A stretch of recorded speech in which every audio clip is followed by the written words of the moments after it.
आज वो आमिर कहाँ है, वो सजा देने वाले जज कहाँ हैं और नवाज शरीफ कहाँ है। लाहौर में सुप्रीम कोर्ट के जज जस्टिस इजाजुल एहसन के घर पर नामालूम अफराद का हमला। हमारे सुप्रीम कोर्ट पे अटैक कर रहे हैं। सुप्रीम कोर्ट के जज के बाहर, उसके घर के बाहर गोलियां चलाई। कल जीआईटी जिसने जबरदस्त काम किया था, आपका पैसा जो चोरी होकर बाहर जा रहा है मुल्क से, निशानदेही की इन्होंने, उसके पीछे जीआईटी के लोगों के पीछे पड़े हुए हैं।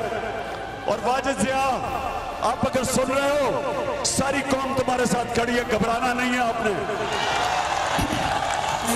और जस्टिस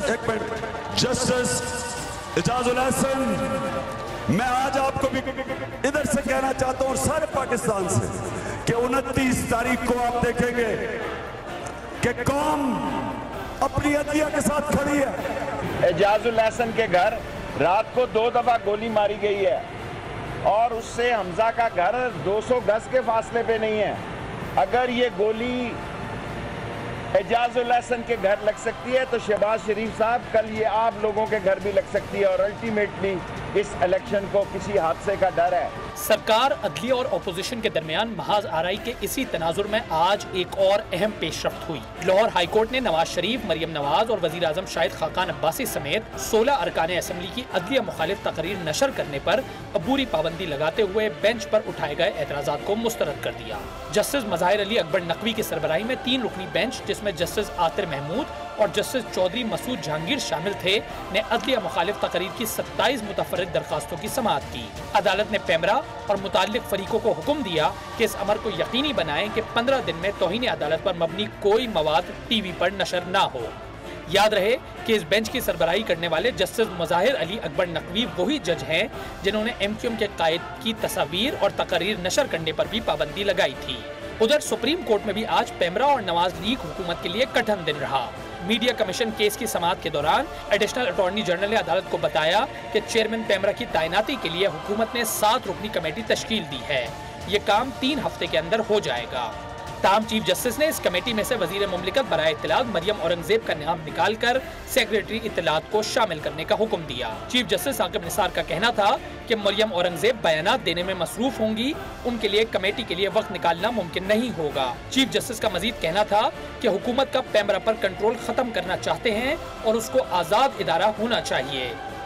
अस्सलाम वालेकुम, मैं हूं मुनीज़े जहांगीर और आप देख रहे हैं प्रोग्राम स्पॉटलाइट। नाजरीन, अदालत ने मियां नवाज शरीफ और इनकी साहिबजादी मरियम नवाज पर अदलिया मुखालिफ तकारीर पर पाबंदी लगा दी, लेकिन इस पाबंदी का नफाज मीडिया और पैमरा पर छोड़ दिया।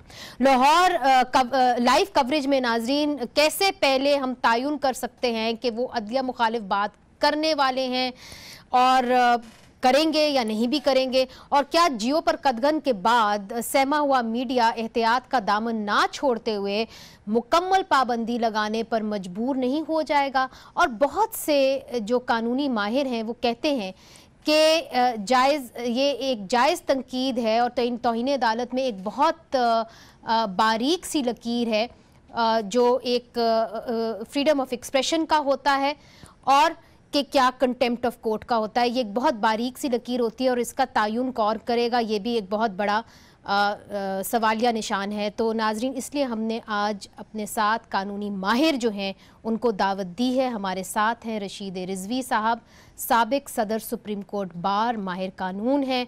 बैरिस्टर अली ज़फ़र साहब हमें लाहौर से ज्वाइन कर रहे हैं, ये भी साबिक सदर सुप्रीम कोर्ट बार हैं, member Lahore of Punjab bar association है। कामरान मुर्तज़ा साहब हमें क्वेटा से ज्वाइन करेंगे, vice chairman Pakistan bar council और सीनियर एडवोकेट हैं सुप्रीम कोर्ट के। साबिक सदर सुप्रीम कोर्ट बार भी हमें ज्वाइन कर रहे हैं क्वेटा से, अली अहमद कुर्द साहब, और आप एक मुमताज़ वकील हैं। आप सबका बहुत बहुत शुक्रिया। सबसे पहले रशीद रिजवी साहब, आपसे जानने की कोशिश करूंगी कि एक बारीक लकीर होती है फ्रीडम ऑफ स्पीच के दरमियान और कंटेम्प्ट ऑफ कोर्ट के, जी क्या कहे और क्या ना कहे, और क्रिटिसिज्म ऑफ द जुडिशरी की। मगर मैं इस कश्मकश में हूँ कि मुझे कैसे पता लगेगा कि अगर कोई अदलिया मुखालिफ तकरीर करने वाला है कि नहीं लाइव कवरेज के दौरान। देखें, इसे अमूमन लोग प्री सेंसरशिप कहते हैं, जो किसी भी सिविलाइज सोसाइटी में या किसी भी लॉ में परमिसिबल नहीं है। आप कहीं पे प्री सेंसरशिप इम्पोज कर नहीं सकते। इस पर भी यूरोपियन कोर्ट्स की, यूके के जुरिस्डिक्शन में, यूएसए जुरिस्डिक्शन में, इंडियन जुरिस्डिक्शन में हमेशा इसको डिस्करेज किया गया है। तो ये कह देना कि इनकी बातों पे आप बिल्कुल पाबंदी लगा दें, वो बड़ा मुश्किल होगा। ये तो मीडिया एंटिसिपेट कर ही नहीं सकता कि वो क्या बोलने जा रहे हैं, क्या बोलेंगे, और अगर लाइव चल रहा है तो उनके लिए भी डिफिकल्ट है। तो मैं समझता हूँ प्री सेंसरशिप तो होनी नहीं चाहिए। और अगर वो कंटेम्प्ट करते हैं तो फिर कंटेम्प्ट का लॉ है, वहाँ पे फिर ये कोर्ट देखेगा कि whether they were with in the right of expression जो है उनको उस जुरिस्डिक्शन में थे या उससे उन्होंने ट्रेवल किया बाहर, और अगर ट्रेवल किया तो फिर वो कंटेम्प्ट की सजा है उसकी। लेकिन प्री सेंसरशिप तो मैं नहीं समझता कि ये मुनासिब है।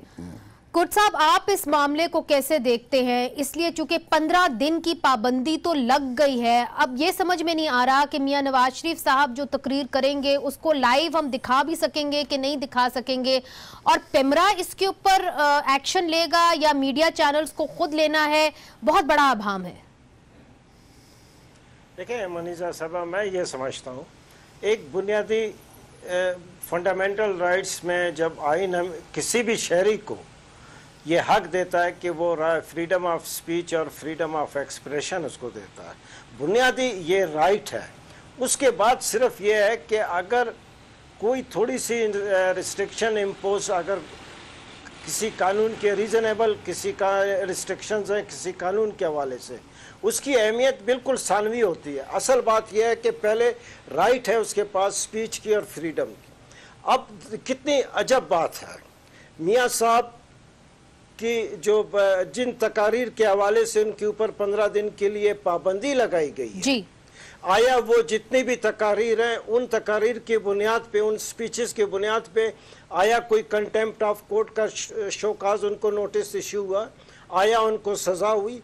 जब वो सारी की सारी तकरीरें अदालतों के रिकॉर्ड पे मौजूद हैं और सारा रिकॉर्ड मौजूद है, उस पर अगर कोई एक्शन नहीं लिया गया तो फिर यही प्रिजम्पशन लिया जाएगा कि वो तकरीरें कंटेम्प्ट ऑफ कोर्ट की ज़िम्रे में नहीं आती। जब वो तकारीरें ज़िम्रे में नहीं आती तो मैं ये समझता हूँ कि अब 15 दिन के लिए जो रिस्ट्रिक्शन जो पाबंदी लगाई है वो मैं समझता हूँ कि कानून के हवाले से नहीं है, क्योंकि कोई भी कानून, कोई भी पार्लियामेंट के अंदर अमेंडमेंट जो फंडामेंटल राइट को जाके हिट करेगा, जद पहुंचाएगा, उसकी कोई कानूनी और आईनी हैसियत नहीं है। और इसी तरीके से आप जैसे फरमा रही हैं, आप देखें, आप अगर जो चीज़ फरमा रही हैं, एक मियाँ साहब एक लाइव स्पीच कर रहे हैं तो उसमें बिल्कुल कोई भी ऐसी बात, आप हमें समझना चाहिए कि हम में से हर शख्स बाशऊर है, हर शख्स जो बात करेगा वो आइन और कानून के हवाले से करेगा। जैसे मैंने भी अर्ज किया, मियाँ साहब की कोई स्पीच किसी कानून क्या हद जद आई तो आपको ये पूरा राइट है कि आप उसको कवरेज दे सकते हैं। ये बाद में देखने वाली बात, वो अदालत की बात है, आपकी वो हमारे ऊपर ओनस नहीं होना चाहिए कि हम तायुन करें कि इसके ऊपर कंटेम्प्ट ऑफ कोर्ट हुआ है कि नहीं हुआ है। अली जफर साहब, कुछ पिटिशन सुप्रीम कोर्ट में भी गई थी, कंटेम्प्ट ऑफ कोर्ट के हवाले से गई थी, मियां नवाज शरीफ साहब के हवाले से गई थी, जिसको सुप्रीम कोर्ट ने रद्द कर दिया था और कहा था कि हर इंसान को हक है कि जो भी हम जजमेंट्स देते हैं उसके ऊपर वो क्रिटिसिज्म करें। फिर लाहौर हाई कोर्ट की इस तरह की एक ऑर्डर आ जाता है और वही जज देते हैं जिन्होंने अल्ताफ हुसैन के ऊपर भी एक तरीके से बैन लगाया था, उनकी तकरीर के ऊपर भी, उनकी जो पिक्चर है, तस्वीर है, उसके ऊपर भी। इलेक्शन का साल है, आपको क्या लगता है कि इन पाबंदियों से उनकी जो कैंपेन है उस पर क्या असर होगा? जी बिल्कुल असर होगा, क्यों नहीं होगा, क्योंकि कैंपेन का मकसद ही होता है कि आप स्पीचेस करें, तकरीरें करें और आप लोगों तक अपना पैगाम पहुंचाएं और वोट्स हासिल करें। तो बैन का तो डायरेक्ट इम्पैक्ट होगा, एडवर्स इम्पैक्ट होगा इलेक्शन पे, लेकिन मैं आपको बताऊं मुनीज़े, ये मेरे मुताबिक जो सबसे अहम बुनियादी हक हमारा है, जिसके ऊपर बाकी सारे बुनियादी हक डिपेंड करते हैं, वो है आज़ादी राय, आज़ादी तहरीर, आज़ादी प्रेस की। ये अगर कोई भी कानून होगा या कोई भी इक़दाम लेगी हुकूमत जो उसके खिलाफ वर्जी करे इस बुनियादी हक की, तो अदालतों का काम है कि वो इसको प्रोटेक्ट करें, हमें सिक्योरिटी दें, और हमारी जहाँ भी खिलाफ वर्जी हो रही है इस फंडामेंटल राइट की, वहाँ उसको, उस एक्शन को या उस कानून को कलअदम करार दें जी। अदालत का काम सेंसरशिप नहीं है। ये जो फैसला आया है जिसके अंदर उन्होंने एक तरह से ये कहा है कि हम आपको सजा दे नहीं रहे जो आपने कहा है, हम आपको उसकी सजा दे रहे हैं जो आप कह सकते हैं। ये इस किस्म की कबल अज वक्त सेंसरशिप जो है, ये एंटिसिपेटरी सेंसरशिप, ये किसी आइन और किसी कानून में ये किसी को ताकत नहीं मेरे मुताबिक कि वो इस किस्म का अहकामात जारी करें। ये 1700 सदी में इनफैक्ट कोशिश हुई थी इंग्लैंड में, जब कहा गया था, ब्लैकस्टोन जज थे वहाँ के, उनको कहा गया था कि आप जुडिशरी के खिलाफ बात हो रही है, आप इसको रोकें। तो उन्होंने कहा था कि नहीं, ये ऐसा बुनियादी हक है जिसको आप बिल्कुल नहीं रोक सकते, सिर्फ कानून के तहत आप उसके खिलाफ एक्शन ले सकते हैं अगर कोई ऐसा काम करे। मसलन आर्टिकल 19 में बड़ा वाज़े तौर पे लिखा हुआ है आइन में कि अगर आप पाकिस्तान की सलामियत के बारे में या इस्लाम के बारे में या किसी के रिलीजन के बारे में या जुडिशरी के बारे में कोई बात करते हैं तो आपके खिलाफ एक्शन लिया जाता है जी। लेकिन ये नहीं कहता आइन कि आप एंटिसिपेशन में, यानी सोचते हुए कि शायद कोई ऐसी बात करे, तो आप एक दफा जब रोक दें। मैं समझ में एक दफा कंटेम्प्ट ऑफ कोर्ट हो जाए तो उसके बाद ये कोर्ट की जुरिस्डिक्शन है कि वो इसको डिटर्मिन करे, इसका तायुन करे कि आया कंटेम्प्ट ऑफ कोर्ट हुआ है कि नहीं। मगर कामरान मुर्तज़ा साहब, पाकिस्तान बार काउंसिल को भी आप रिप्रेजेंट कर रहे हैं, ये बताइए, आज चीफ जस्टिस ने ये भी कहा कि पेमरा का जो बोर्ड है उसका चेयरमैन कोई नहीं है, तो उन्होंने कहा कि जो इस वक्त हमारी स्टेट मिनिस्टर फॉर इंफॉर्मेशन है मरियम औरंगजेब साहिबा, उनको हट जाना चाहिए और जो इस वक्त इंफॉर्मेशन सेक्रेटरी है उनको इस बोर्ड की तश्कील देनी चाहिए और ये सिलेक्ट करना चाहिए कि कौन होगा। तो क्या ये अपनी जुरिस्डिक्शन में रह के सुप्रीम कोर्ट काम कर रही है? बार बार हमारे सियासतदान इनके ऊपर हमला भी कहते हैं, एग्जीक्यूटिव पावर की भी बात करते हैं। देखिए, ये इख्तियार तो गवर्नमेंट का है। गवर्नमेंट इस वक्त अच्छी है या बुरी है, लोगों का मैंडेट है इनके पास, और इसको इस तरह से कहना कि फलां करे और फलां ना करे, मेरा ख्याल है कि ये अदालतों का इख्तियार नहीं है। इसमें अगर इस तरह से अदालतों से इस तरह के आर्डर पास होंगे तो फिर ये प्रॉब्लम आएगा। एक तो लोग जो अफेंड, जो पॉलिटिकल पार्टीज जो सिटिंग गवर्नमेंट में, वो इससे अफेंड होती हैं, और फिर उसके बाद जो है ना, वो जहाँ से ये आर्डर पास हो रहे हैं वो इसको अपना मुखालिफ ट्रीट कर रहे हैं। कि अदालत की इज्जत सबसे ज़्यादा होती है, सबसे हमारे लिए मोहतरम होते हैं, मगर जब इस तरह की मतलब कहीं पे अगर फरीक बन जाए और या फरीक नजर आए या ऐसा आर्डर हो जो जिसके बारे में जो है वो कोई नेगेटिव राय रखी जा सके या दी जा सके, तो मेरा ख्याल है कि उससे बहुत बड़े मसाइल पैदा होते हैं। तो अदालतों को मोहतात होना चाहिए इसमें, जिनका डोमेन है, जिनका हक है वो बनाने का, उन्हीं को वो हक उन्हीं के पास रहना चाहिए। दूसरी तरफ हमने देखा है नाजरीन के कैसे एक सीनियर मेंबर हैं सुप्रीम कोर्ट बार के, एक सीनियर जज हैं एजाजुल एहसन साहब, जो पनामा केस की भी एक तरीके से नज़रसानी जो नैब के अंदर केस लगा हुआ था उसके ऊपर भी वो देख रहे हैं। उनके घर के ऊपर जिस तरह वीकेंड के ऊपर अटैक हुआ है और जिसके बाद इतनी सारी स्टेटमेंट्स आई हैं ऑपोजिशन के हवाले से, उसके ऊपर भी। वेलकम बैक नाजरीन, इस वक्त पंजाब हुकूमत की तर्जुमानी कर रही हैं अज़मा बुखारी साहिबा। अज़मा, ये बताइए, जो जस्टिस एजाजुल एहसन के घर पे अटैक हुआ है, 2 दफ़ा हुआ, रात को हुआ, फिर इतवार की सुबह भी हो गया, तो क्या आपने उनको मुतमईन सिक्योरिटी नहीं दी थी? इसकी वजह से हमने देखा है कि जो पूरी सुप्रीम कोर्ट है वो बरहम है और वो कहते हैं कि कम अज़ कम आप म्यार तो ठीक करें सिक्योरिटी का। शुक्रिया मुनीज़े। पहले तो थोड़ी सी गुजारिश ये है कि अटैक नहीं हुआ है उनके घर के ऊपर, अभी फायरिंग हुई है जी। ये चीज़ अभी अंडर इन्वेस्टिगेशन है और अभी मुख्तलिफ राजियों पे इसके ऊपर काम हो रहा है। ये भी इसमें शवाहिद मौजूद है कि शायद ये कोई स्ट्रे बुलेट थी, या शादियां थी इर्द गिर्द किसी विसिनिटी के अंदर। तो बहुत सारी चीजें जिसपे वो हो रहा है, बहरहाल जो भी इसके अंदर हकायक है वो कौम के सामने लाए जाएंगे। और दूसरी आपके लिए गुजारिश ये है कि जो सिक्योरिटी है रात की वो पहले ही रेंजर्स के स्पुर्द है। अच्छा। और वहां पर जिस लांस नाइक साहब ने ये खबर ब्रेक की या जिन्होंने कहा कि फायर हुआ था, उन्होंने वो भी रेंजर्स के हैं। तो ये बहुत सारे लोगों को शामिल तफ्तीश भी किया गया है। इर्द गिर्द विसिनिटी से भी लोगों के इंटरव्यू भी किए जा रहे हैं। आपको मालूम है हसास इदारों के लोग भी GIT के अंदर मौजूद हैं। तो जो भी हकायक होंगे वो शेयर किए जाएंगे। लेकिन अज़मा साहिबा, आपके जो मुखालिफ हैं वो ये कह रहे हैं और इस तरफ इशारा कर रहे हैं कि मियाँ नवाज शरीफ साहब और मियाँ शहबाज शरीफ साहब का इंटरेस्ट हो सकता है इसके अंदर ये फायरिंग करवाने में। ये अजीब बात है। मैं ये भी कह सकती हूँ कि ये कॉन्स्पिरेसी हो सकती है हमारे खिलाफ। हमें मतलब अपने खिलाफ 4 फैसले लेने के बाद ये जो है वो छोटी छोटी बुलेट्स के शेल ही फेंकने थे किसी के घर। ये जो बात कर रहे हैं वो उनका दिमाग खाली है। शायद उनको अल्लाह ताला ने कोई अकल और विज़डम नहीं दी है जो ये गुफ्तगू कर रहे हैं।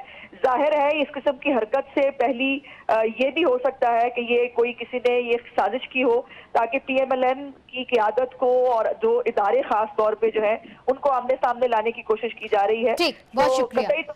बहुत शुक्रिया अज़मा साहिबा। आप कैसे देखते हैं जी, और जो वकला बरादरी है वो इस मामले को कैसे देखेगी?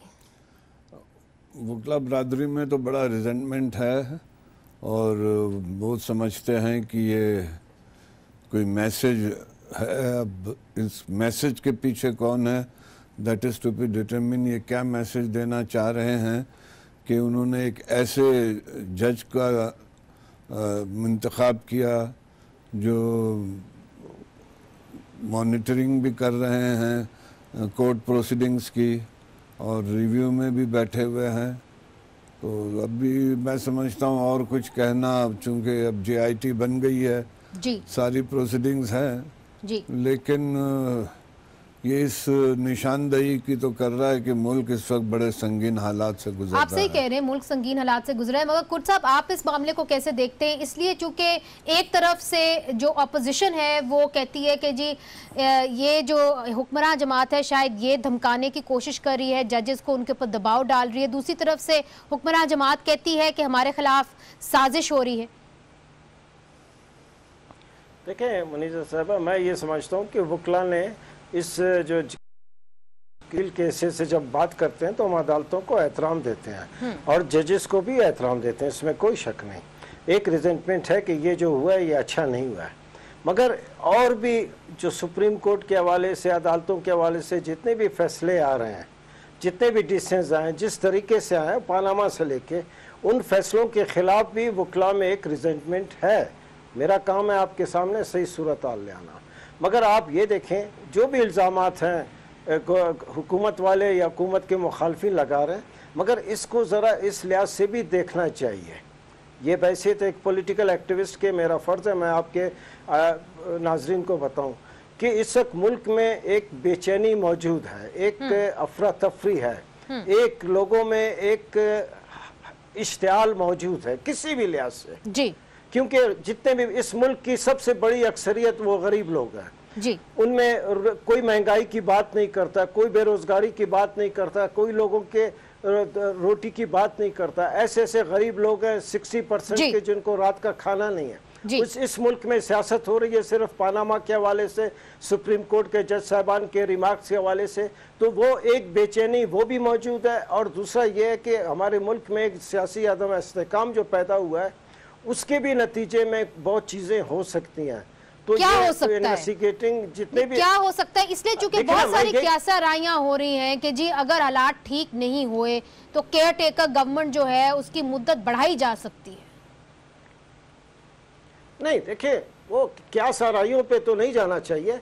जो हुआ है, जो फायरिंग हुई है, बिल्कुल हम मजम्मत करते हैं, मगर हम ये समझते हैं हर पहलू पे देखा जाना चाहिए। ये नहीं देखा जाना चाहिए कि ये गवर्नमेंट के हमायतियों ने किया या गवर्नमेंट के मुखालफों ने किया, बल्कि एज ए पूरे माशरे में जो एक बेचैनी मौजूद है उस हवाले से आप देखेंगे तो आप सही उसके जो नुक्ता है उस पर पहुँच सकेंगे। मगर आप मेरे से बेहतर जानते हैं कि JIT जब तश्कील दी गई तो इस केस के अंदर अमाइकस थे मुनीर मलिक साहब के साथ। तो अली जफर साहब, जो बात हमें अब समझ में आई है, मियां नवाज शरीफ साहब तो ताहयात नाअहल हो गए, मगर अब कौन सादिक और अमीन है ये तायुन हमारी अदलिया करेगी आगे जाके, यही कुछ समझ में आ रहा है। जी देखें, मेरे मुताबिक नेकी और ऐब, वाइस और वर्च्यू जी, इसको आप कानूनी तौर पे इसको नाअहली बनाना और फिर किसी को इख्तियार देना कि वो फैसला करे कि कौन सही है या गलत है, सादिक और अमीन है, ये सिरे से ही एक असूली तौर पे ख़तरनाक बात है। और आइन में चूँकि ये तरमीम ज़ियाउल हक साहब के ज़माने में आई थी जी, तो ये पार्लियामेंट जब 18th अमेंडमेंट कर रहा था, इनको चाहिए था कि इसको शिक को निकाल ही देते, तब्दील कर देते, लेकिन उन्होंने नहीं किया और अब उनको उसका सामना करना पड़ रहा है। अब सुप्रीम कोर्ट के सामने जब ये मामला आया तो सुप्रीम कोर्ट के सामने उस 3 पॉसिबिलिटीज थी। तशरीह करना, आपको पता है, सुप्रीम कोर्ट का आईनी हक है जी, और बल्कि उनकी ड्यूटी भी है जी, उनकी जिम्मेदारी है। जब वो एक कानून की तशरीह कर रहे हों और 2-3 पॉसिबिलिटीज हों, 2-3 किस्म की तशरीह हों, तो फिर सबसे जो मुनासिब और जो सबसे इंसाफ के करीब तशरीह है वो सुप्रीम कोर्ट को करनी चाहिए। इस केस में सुप्रीम कोर्ट ने तशरीह की कि जो भी मिस डिक्लेरेशन होगी, जो भी सादिक और अमीन नहीं होगा और डिक्लेयर हो गया, उसको ताहयात हम नाअहल कर देंगे। मेरे मुताबिक ये एक इंतहा वाली तशरीह थी।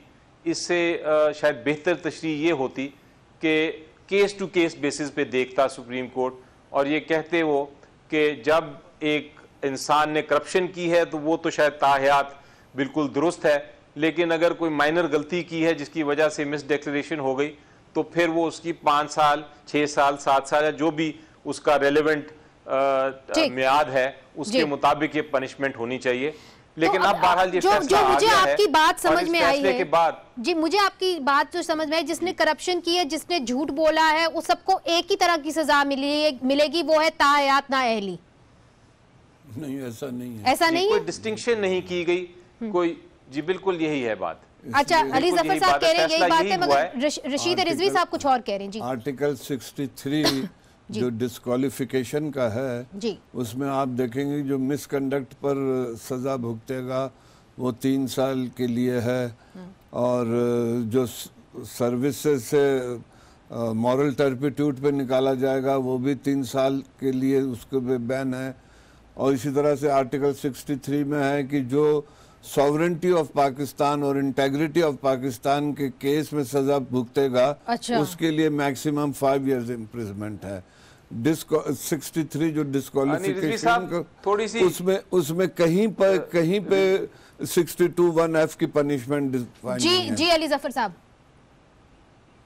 जी, मैंने कहा थोड़ी सी करेक्शन कर दूं रिजवी साहब की कि वो दुरुस्त फरमा रहे हैं कि 3 साल 7 साल उसमें 63 में दिया हुआ है, लेकिन वो साथ ये भी दिया हुआ है कि आप अगर करप्शन के ऑफेंस में आपको सजा होती है तो पहले वो सजा की डिस्क्वालिफिकेशन है, अगर वो 12 साल की सजा है तो फिर 12 साल की डिस्क्वालिफिकेशन, और उसके ऊपर मजीद 5 साल की डिस्क्वालिफिकेशन। अच्छा, तो वो जरा अलग प्रोविजन है। लेकिन इस फैसले के बाद अब ये होगा कि जब भी आपने किसी किस्म का आपको खिलाफ डिक्लेरेशन आ गई कि आप सादिक और अमीन नहीं हैं, तो चाहे वो छोटी हो बड़ी हो, वो सारी की सारी का इफेक्ट यही होगा कि ताहयात होगी। तो इसलिए आप जब कंपेयर करते हैं पूरी आइन को तो आप देखते हैं कि ये सबसे बड़ी सज़ा एक तरह 62 में आ जाती है 1F में, जबकि ये एक जिस तरह मैंने कहा ये एक वाइस और वर्च्यू वाला डिस्क्वालिफिकेशन है। ये आप फैसला करेंगे कि कोई सच्चा इंसान है नहीं है तो आप उसको वो कौन करेगा, उसका तयन कौन करेगा, ये बहुत अहम सवाल है। कामरान मुर्तजा साहब, आप भी वकील थे, मैंने देखा कि आपका नाम भी था इस केस के अंदर, तो मुझे ये बताइए कि इसका पैरामीटर कौन डिसाइड करेगा कि जी सादिक कितना, अमीन कितना, और कौन सादिक है कौन अमीन है, कितना झूठ बोलें तो वो सादिक अमीन है, कितना, मतलब how will we decide this and will the जजेस decide this and how will they decide this? देखिए, मेरी अंडरस्टैंडिंग ये नहीं है जो मेरे दोनों दोस्तों की है। मेरी अंडरस्टैंडिंग जो है इसमें ये थी कि कोर्ट जब एग्जामिन कर रही है उस वक्त, तो वो उस वक्त उनके सामने जो है जब उनकी सदाकत को या हिमानत को एग्जामिन कर रही है तो उस वक्त उनके सामने एक पर्टिकुलर इलेक्शन है और एक पर्टिकुलर इलेक्शन के हवाले से मवाद है जिसमें नॉमिनेशन पेपर या उसके एनेक्शंस हैं। तो जब आप एक पर्टिकुलर चीज को पर्टिकुलर हवाले से एग्जामिन कर रहे हैं तो जो आप उसके बारे में फाइंडिंग दे सकते हैं वो भी उस पर्टिकुलर वाक़े के या उस इलेक्शन के हवाले से वो हो सकता है। तो मेरी अंडरस्टैंडिंग ये थी या मैंने आर्ग्यू भी ये किया था कि आप उसको अगर कहते हैं कि उसने कोई मिस स्टेटमेंट की है तो वो एक मखसूस वक्त के लिए उसकी मिस स्टेटमेंट है। तो आप उसको अगर कहेंगे कि उसने झूठ बोला है या सच नहीं बोला तो उस वक्त के लिए आप उस वक्त के लिए तो उसको कह सकते हैं कि वो क्वालिफाई नहीं करता या उस पर्टिकुलर वक्त में वो सादिक और अमीन नहीं है, मगर उसको हमेशा के लिए आप नहीं कह सकते। मेरी अंडरस्टैंडिंग ये थी और मेरी अंडरस्टैंडिंग ये है। और दूसरी जो है वो 62(1)(f आर्टिकल 17 को जो है वो इंडिपेंडेंट आर्टिकल है, वो एक बुनियादी हक के तौर पे है। 62(1)(f उसको 17 को कंट्रोल नहीं करता। जब आपको कोई हक उस बुनियादी हक किसी आर्टिकल 17 ने दिया हुआ है तो वो हक आपका बरकरार है, बरकरार रहेगा, उसको आप उस हक के ऊपर जो है ना वो कतरा नहीं लगा। ठीक, मगर कुट साहब आप चूंकि एक पॉलिटिकल एनिमल हैं और आपने कहा भी कि आप एक तरीके से सियासी कारकुन रहे हैं, इसका असर तो नवाज शरीफ साहब की सियासत के ऊपर बहुत बुरा होगा, मगर ये बताइए कि अगर ये रिव्यू पिटिशन के अंदर भी चले जाते हैं तो इसका स्कोप क्या होगा? नहीं देखें, बात ये है कि जिस तरह आर्टिकल 62 जो है वो क्वालिफिकेशन है कि लवाजमात पेश करता है और इसी तरह आर्टिकल 63 वो डिसक्वालिफिकेशन है। सवाल ये पैदा होता है कि ये दो आर्टिकल जो हैं तो ये सिर्फ इलेक्शन कमीशन के सामने उस वक्त ज़ेर गौर होंगे जब किसी इलेक्शन का शेड्यूल अनाउंस हुआ होगा। उसमें जो लोग अपने नॉमिनेशन पेपर्स लेकर वहाँ पर आ रहे होंगे, अगर कोई ऑब्जेक्शन होगा तो उन ऑब्जेक्शंस को, डिसक्वालिफिकेशन का ऑब्जेक्शन होगा तो उसको देखना पड़ेगा आर्टिकल 63 के हवाले से, और इलेक्शन कमीशन देखेगा कि ये जो रिटर्निंग ऑफिसर्स हैं ये देखेंगे कि ये क्वालिफाई 62 में करता है या नहीं करता है। जब सिर्फ आने वाले इलेक्शन जिसका शेड्यूल अनाउंस हुआ है उसके हवाले से आपको देखना चाहिए। कामरान साहब ने जो बात की ये बिल्कुल सही की है। तो मैं ये समझता हूँ आपके पास आर्टिकल 62 है कि क्वालिफिकेशन क्या है, डिसक्वालिफिकेशन क्या है। 63 में मॉरल टर्पिट्यूड, इस्लामी माशरे में सबसे बदतरीन अगर कोई जुर्म है और जिसमें अगर सजा हुई है मॉरल टर्पिट्यूड है, उसमें अगर लेजिस्लेशन जो है वो सिर्फ उस आने वाले इलेक्शन के लिए 5 साल की मुद्दत उसमें मुकर्रर है, तो उसके अलावा आप एक आदमी को जिसको किसी भी लिहाज से कोई एविडेंस नहीं है, कुछ नहीं है, आप उसको आर्टिकल 62(1)(f में अगर आप दे रहे हैं, मैं समझता हूँ ये ज्यादती है। और इसको पॉलिटिकली सबसे पहले ये जब ये क्वेश्चन आया और जब डिस्क्वालीफाई हुए अमीन उसके हवाले से, सबसे पहले लोगों के जहन में ये आया कि जिन लोगों ने ये डिक्लेरेशन दिया है आया वो खुद इस मेयार पे उतरते हैं या नहीं उतरते हैं। बहुत अहम सवाल है। मैं किसी पे कोई इल्जाम मैं अगर किसी पे इल्जाम लगाता हूं कि ये बुरा काम करता है तो सबसे पहले उंगलियां मुझ पे उठेंगी कि आया अली अहमद कुर्द खुद ये काम करता है या नहीं करता है। तो पॉलिटिकली हमारे माशरे में एक बहुत ज़्यादा मैं समझता हूँ हलचल पैदा की गई है जिसको लोगों ने तस्लीम नहीं किया, जिसको पॉलिटिकल एक्टिविस्ट ने तस्लीम नहीं किया। और ख़ास तौर पे जब इस वक्त मियाँ साहब हैं जो एक बहुत ही पॉपुलर लीडरशिप के मालिक हैं, बहुत पॉपुलर उनकी एक पार्टी है, उसके वर्करों ने इसको किसी तौर पे भी तस्लीम नहीं किया। इसके असरात मैं समझता हूँ हमारे मुल्क के सियासत में अच्छे नहीं पड़ेंगे। देखिए रशीद रिजवी साहब ये कह तो बिल्कुल ठीक रहे हैं, लोगों ने ये सवाल ज़रूर किया है कि सियासतदानों के ऊपर तो आपने ये लगा दिया कि उनको सादिक और अमीन होना चाहिए, तो फिर जजेस जो हैं जो ख़ुद ये मेयार अपना रख रहे हैं कि हर किसी को सादिक अमीन होना चाहिए, उनकी कोई अकाउंटेबिलिटी होती नहीं है और वो ख़ुद अपनी अकाउंटेबिलिटी करते हैं। होना तो चाहिए, और मैं समझता हूँ कि बाहर का ये कॉन्स्टेंट मुतालबा होता है कि सुप्रीम जुडिशल काउंसिल को एक्टिवेट किया जाए। जी, लेकिन जहाँ तक ये फैसले का ताल्लुक़ है, मैं तो इसको इस तरह से सम अप करूँगा कि this is an act of legislation, not act of interpretation.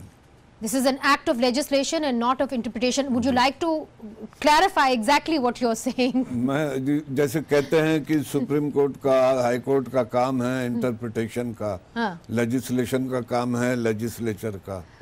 यहाँ पे सुप्रीम कोर्ट ने लेजिस्लेचर का काम किया है। अली जफर साहब, आप क्या कहेंगे? मैं कहूँगा जी कि ये है तो तशरीह की है सुप्रीम कोर्ट ने, लेकिन मेरे मुताबिक कमज़ोर तशरीह है। बेहतर ये होता कि जिस तरह मैं कह रहा हूँ कि एक मुनासिब और इंसाफ के तकाजे पूरे करते हुए तशरीह की जाती और एक टाइम लिमिट को 5 साल से लेके लाइफ तक बेशक करते, लेकिन उसको ऑफेंस जो भी इल्ज़ाम था उसके मुताबिक देखते हुए टाइम सेट किया जाता जी। तो इस लिहाज से मैं इसको कमज़ोर तशरीह समझता हूँ।